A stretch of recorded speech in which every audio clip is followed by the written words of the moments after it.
it's the body of Christ. Maybe for someone who doesn't understand what does the body of Christ entail, because that means then there wouldn't be so many dominions, because we would know exactly what ibandla utimbatha. Mhlawumbe asingene iBhayibheli like laliveza ibandla ngokuthi ibandla liwumakoti wewundlu.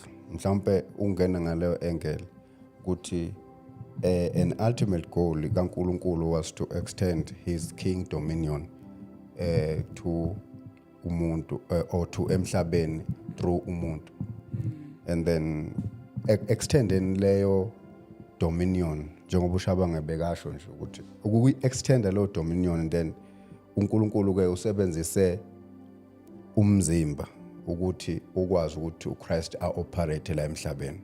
So ibandla as umakoti wewundlu it works as umakoti uma ethathiwe nje kokunye ke kuthiwa uthathelwe ukuthi umuntu akwazi ukuzi-extenda ukuze akwazi ukuzandisa.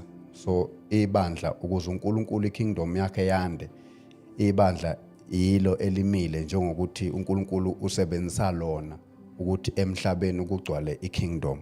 Inhloso yebandla ukuthi ngalo lihambe li-influence abantu to the kingdom.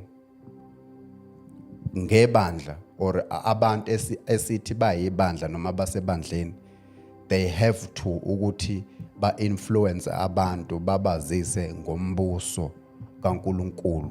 Ibandla limele lokho njengoba nje ngithi lumakoti is there to extend or to be used for extension yombuso kaNkulunkulu, ukuthi umbuso kaNkulunkulu ukuze wande nali ibandla okuyi body of Christ lizokwanda kusetshenziswa amalunga ebandla, okungaba ukuthi ke uma ngabe mina ngime njengesandla ayikho enye into ehlukile engiyimemezelayo ukunalena emenyezelwa unyawo. Sonke we are ought to ukuthi simemezele umbuso kaNkulunkulu singamalunga omzimba ebandla. Bengithi mhlawumbe angene kuleyo engela leyo ukuveza nje ukuthi ibandla liwumakoti wewundlu ukuze lisetshenziswe ukwandisa imikhawulo yombuso. Amen.